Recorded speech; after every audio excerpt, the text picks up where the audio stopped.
আসসালামু আলাইকুম। আজকে হচ্ছে আমাদের পাইথনের দ্বিতীয় ক্লাস। তো আমরা লাস্ট ক্লাসের পর থেকে মোটামুটি আমরা ইনশাআল্লাহ আজকে শিখবো। তো আজকে একদম ফার্স্টে আমরা যে বিষয়টা জানবো সেটা হচ্ছে একটা ফাংশন সম্পর্কে।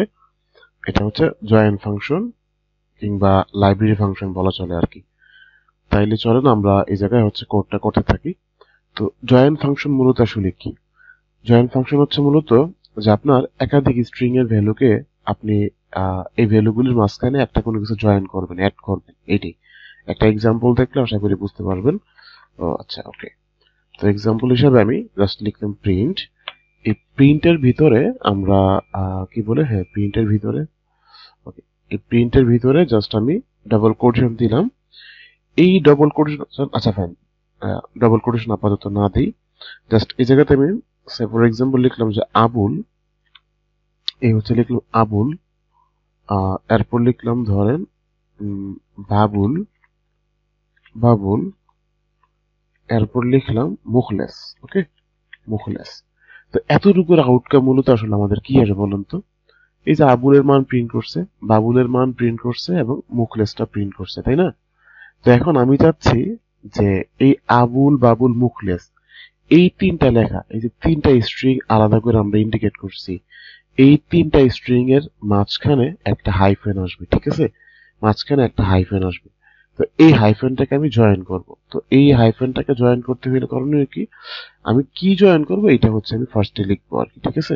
তো এই জায়গাতে আমি বলে দিলাম একটা হাইফেন থাকবে, একটা স্পেস থাকবে, ঠিক আছে? একটা হাইফেন, একটা স্পেস থাকবে। দেন এইটার পরে আমি জাস্ট এই জায়গাতে একটা পয়েন্ট দিব। পয়েন্ট দিয়ে বলে দিব যে কি জয়েন, ঠিক আছে?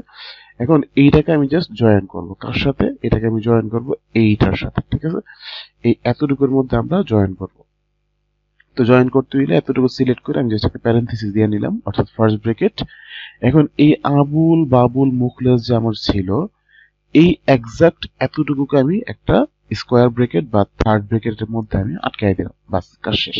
ওকে, সো এখন আউটপুটটা জাস্ট একটু খেয়াল করুন যে আউটপুটটা আমাদের কি আসতেছে।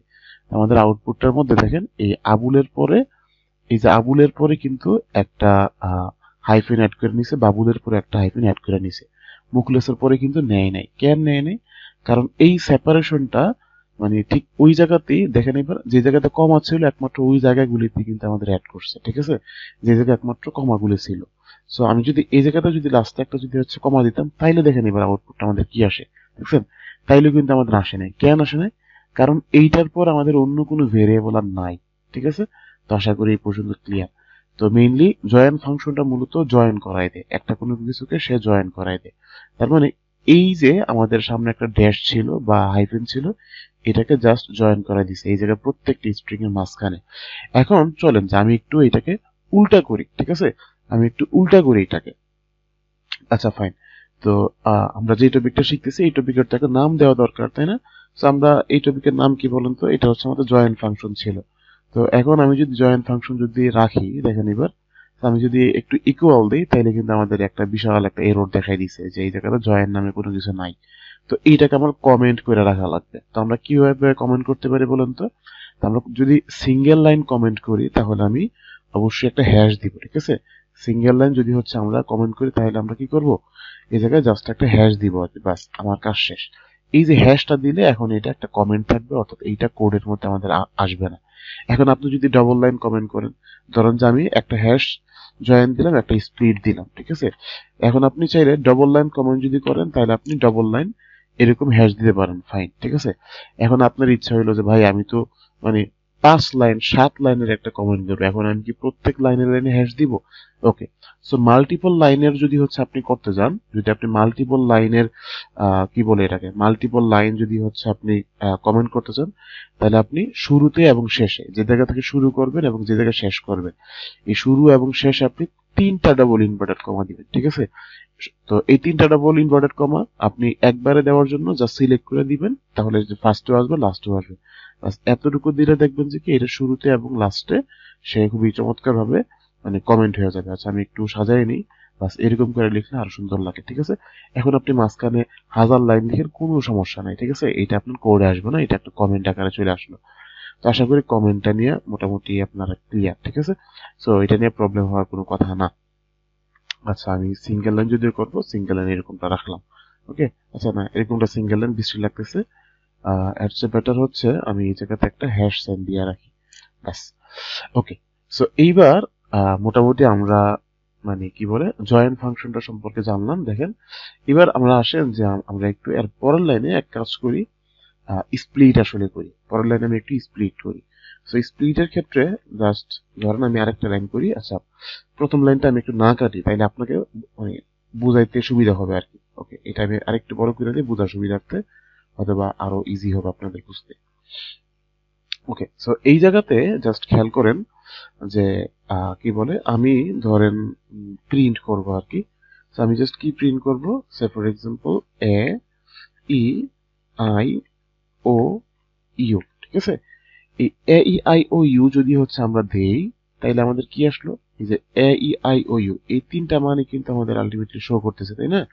আমাদের কিন্তু এই তিনটা মানে শো করতেছে, সরি এই পাঁচটা মান এ ই আই ও ইউ। এখন আমি জাস্ট কি করব, এইটাকে একসাথে মানে হচ্ছে আমাদের আলাদা আলাদা ভাবে ছিল, ঠিক আছে। এই যে কমা দিয়ে সেটা আমাদের আলাদা করা আছে। এখন আমি কি করব, এটাকে মার্জ করে ফেলাবো, স্প্লিট করব, ঠিক আছে।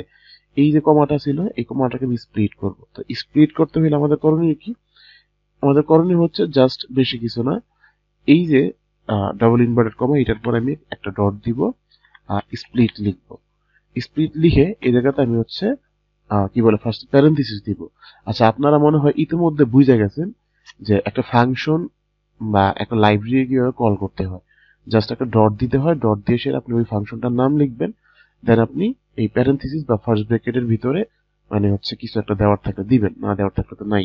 তো আমি বলে দিলাম যে এই জায়গা থেকে আমরা কি স্প্লিট করবো, আমরা স্প্লিট করবো হচ্ছে একটা কমা ছিল, কমাটাকে আমরা স্প্লিট করবো। সো এইবার আউটকামটা খেয়াল করেন যে আউটকামটা কি আসতেছে। আউটকামটা কিন্তু দেখেন এবার এ ই আই ও ইউ যে ছিল এটা স্প্লিট করছে কোন জায়গাতে, এই কমাটাকে। তার মানে এই কমাটা কিন্তু এখন আলাদা হয়ে গেছে, এখন এই এ এর মধ্যে নাই, এই প্রত্যেকটাকে এখন আলাদা এক একটা স্ট্রিং আকারে দেখাচ্ছে। এ ই আই ও ইউ এই প্রত্যেকটাকে আলাদা করে এক একটা স্ট্রিং এ দেখাচ্ছে। এই জায়গাতে আলাদা আলাদা স্ট্রিং কে একসাথে করছে জয়েনের মাধ্যমে, আর এই জায়গাতে দেখেন এবার এগুলিকে এই একসাথে ছিল স্প্লিট করার মাধ্যমে জাস্ট আলাদা আলাদা এই স্ট্রিং এ রূপান্তর করছে, ঠিক আছে। এটাই হচ্ছে স্প্লিট, মানে এক কথায় উল্টা আর কি, জয়েনের উল্টা হচ্ছে স্প্লিট। তো আশা করি এই পর্যন্ত ক্লিয়ার। তো এইবার আসেন আমরা একটু রিপ্লেস সম্পর্কে জানি। এবার আমরা জানবো কি, রিপ্লেস সম্পর্কে, ঠিক আছে। আমরা এবার জানবো রিপ্লেস সম্পর্কে, রিপ্লেস বা পরিবর্তন। সো রিপ্লেস বা পরিবর্তন আসলে কি দেখেন, রিপ্লেস বা পরিবর্তন হচ্ছে মূলত কি বলে আপনি একটা মানে কি বলে কোনো একটা স্ট্রিং লিখলেন, এই স্ট্রিং এর ভিতরে ধরলেন যে আপনি লিখলেন যে হ্যালো ওয়ার্ল্ড, ঠিক আছে, হ্যালো ওয়ার্ল্ড। সো এটা তো আমরা ইউজুয়ালি সবাই লিখি, তাই না? আপনি হ্যালো ওয়ার্ল্ড লিখলেন, এই যে একটা স্ট্রিং এর ভিতর থেকে ধরুন যে আপনি একটা কোনো কিছু চেঞ্জ করতে চাচ্ছেন আর কি। তো এটার জন্য আপনি রিপ্লেস ইউজ করবেন, রিপ্লেস।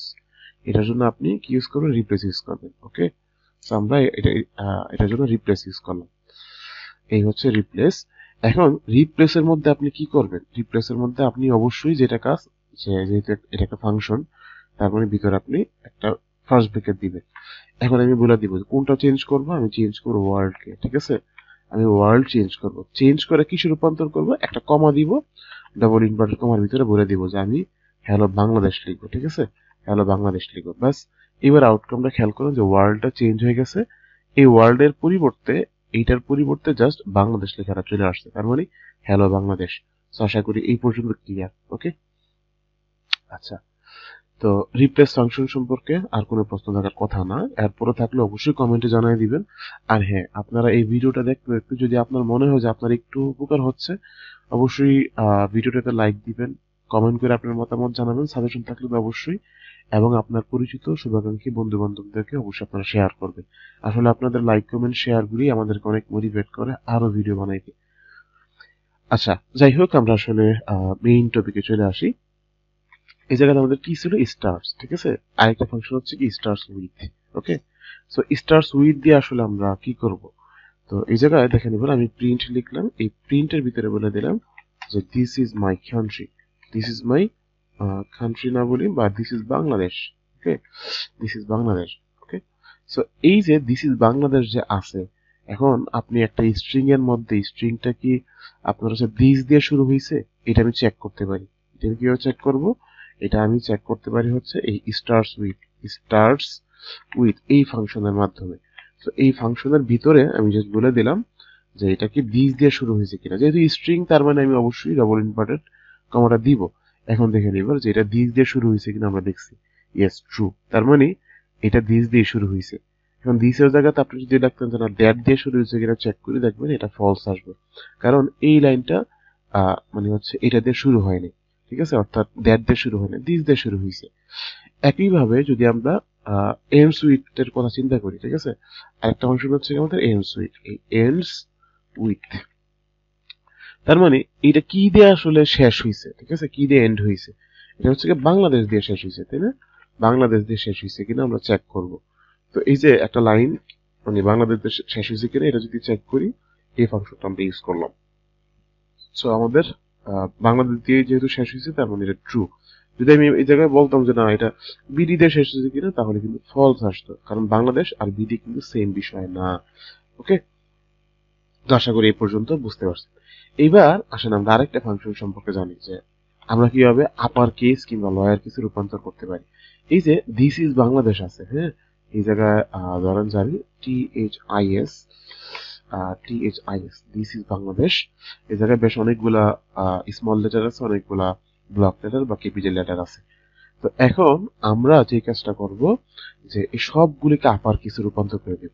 ব্যাস ডট দিলাম, এই আপার দিলাম, ব্যাস এই এতটুকুই আমি রেখে দিব, কোনো কিছু লেখার দরকার নেই। সো এই যে আপার ফাংশনটা দিলে দেখেন সে সবগুলাকে আপার, মানে এটার ভিতরে যতগুলো স্মল লেটার আছে সবগুলিকে আপার করে ফেলাইলো, আর যেগুলি আপার কেস আছে এগুলিতে আপার হয়ে গেল। একই ভাবে আচ্ছা এটা নামটাকে চেঞ্জ করে নিই, একটা হচ্ছে আপার, একটা হচ্ছে লয়ার, ঠিক আছে।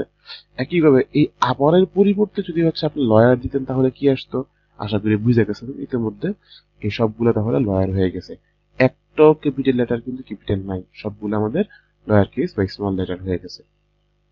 আশা করি এই পর্যন্ত বুঝতে পারছেন। এখন আমরা শিখবো টাইপ কাস্টিং নিয়ে, ঠিক আছে। এখন আমরা কি শিখবো, টাইপ কাস্টিং নিয়ে। তো টাইপ কাস্টিং মূলত আসলে কি, type casting, so type casting হচ্ছে এখনই বুঝবেন টাইপ কাস্টিং। টাইপ কাস্টিং এর আরেকটা নাম হচ্ছে টাইপ কনভার্সন, ঠিক আছে, টাইপ কনভার্সন। ওকে ওকে ফাইন। এখন আমাদের মেইনলি কাজ যেটা, আচ্ছা আমি এটা সাইডে রাখি, আমার কিবোর্ডে আসলে সিটা কাজ করে না। আচ্ছা, তো এইবার আমরা টাইপ কাস্টিং সম্পর্কে জানবো। টাইপ কাস্টিং মানে আসলে কি, একটা টাইপ থেকে আমি আরেকটা টাইপে নিয়ে আসবো, এটাকে বলা হয় টাইপ কাস্ট। যেমন এই প্রিন্ট লিখলাম, এই প্রিন্টের ভিতরে আমি ধরেন যে কি লিখতে পারি 1 2 3 লিখছি। এখন প্রিন্টের ভিতরে এইরকম ডবল ইনভার্টেড কমার মধ্যে যদি 1 2 3 লিখি তার মানে কি বলুন তো, এটা অবশ্যই একটা স্ট্রিং আকার আছে, তাই না? কারণ আমি ডবল ইনভার্টেড কমা দিছি, ডবল ইনভার্টেড কমা না দিলে এটা ইন্টিজারে থাকতো, এখন এটা স্ট্রিং আছে। তো যেহেতু এটা স্ট্রিং আছে, যেহেতু এটা একটা স্ট্রিং আছে, এখন আমি এটাকে মানে অন্য কোনো ভাবে স্ট্রিং থেকে আমি ইন্টিজারে নিতে পারি, ঠিক আছে। স্ট্রিং থেকে আমি কি করতে পারি, এটাকে আমি স্ট্রিং থেকে এটাকে ইন্টিজারে নিতে পারি। তো এইটা কি মূলত আসলে বলা হয় টাইপ কাস্টিং। আমি যদি ইন্টিজারে যদি হচ্ছে নেই, তাইলে আমার করণীয় কি বলুন তো, তাইলে আমার করণীয় হচ্ছে এই জায়গায় আমি একটা ইন্ট লিখে দিলাম এবং আমি আচ্ছা ফাইন ওকে ইন্ট লিখলাম এবং এই এতটুকু আমি হচ্ছে ইন্টিজারের ভিতরে নিয়ে আসলাম, ঠিক আছে, এতটুকু আমি ইন্টিজারের ভিতরে নিয়ে আসলাম।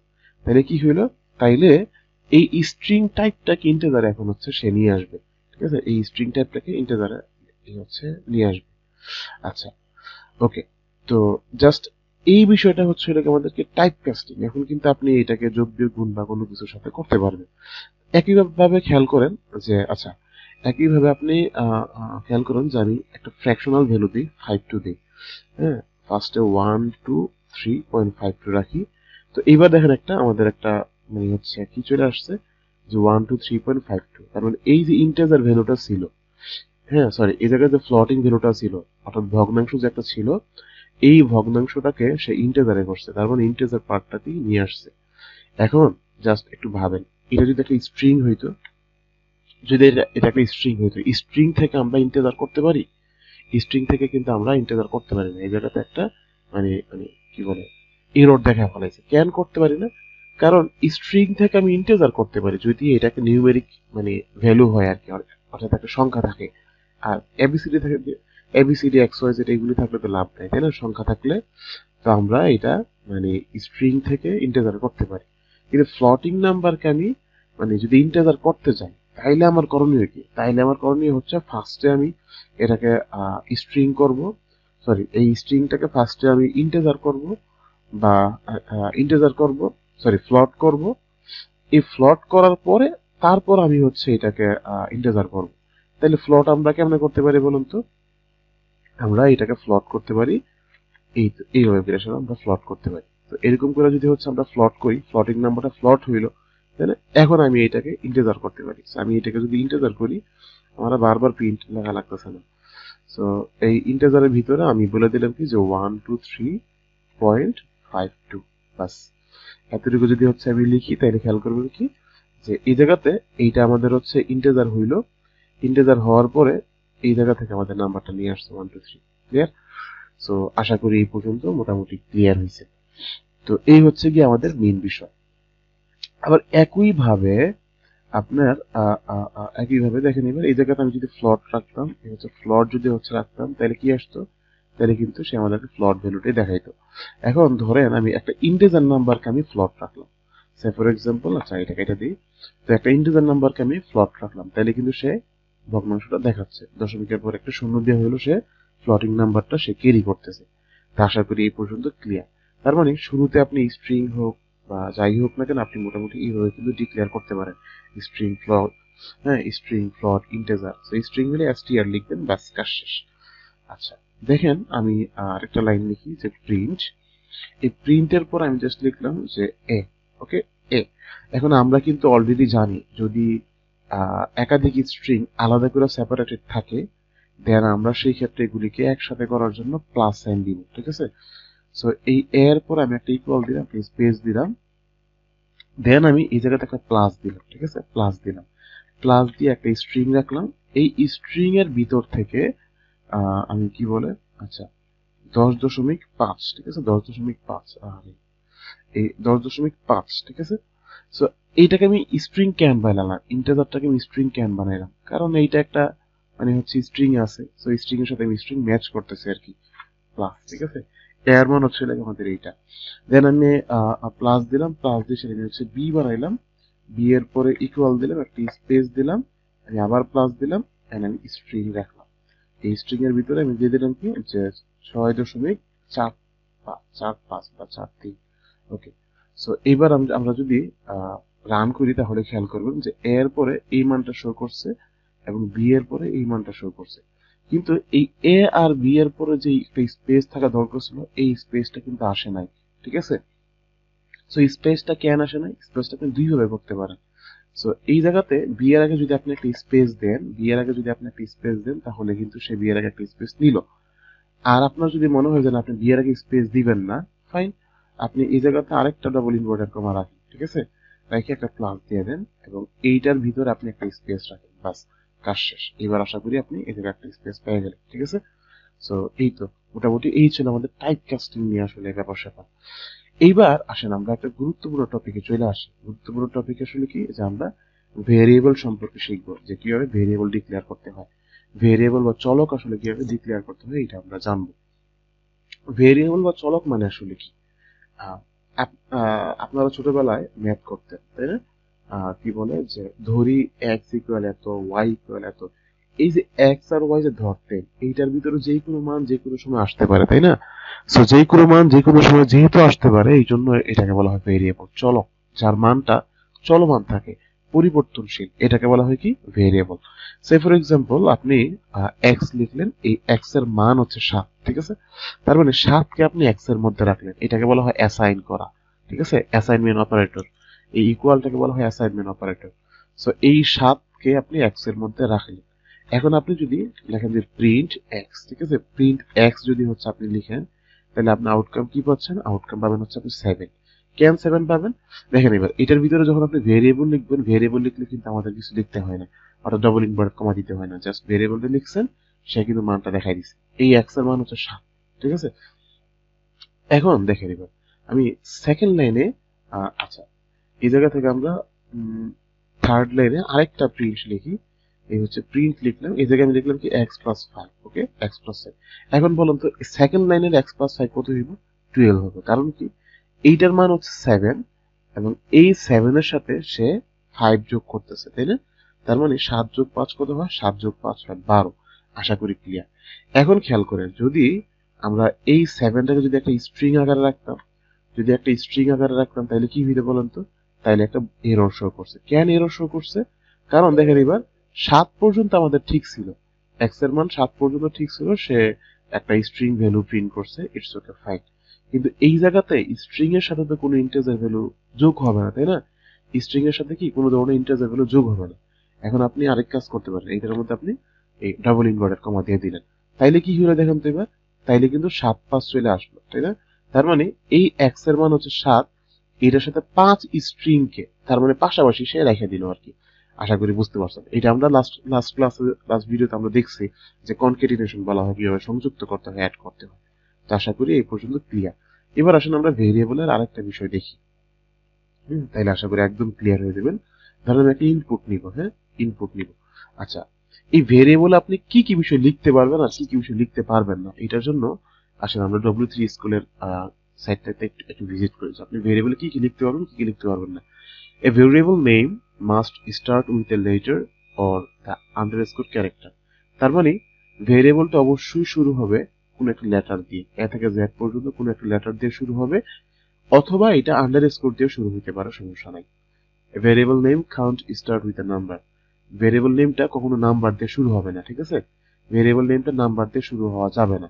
A variable name can only contain alphanumeric characters and underscore.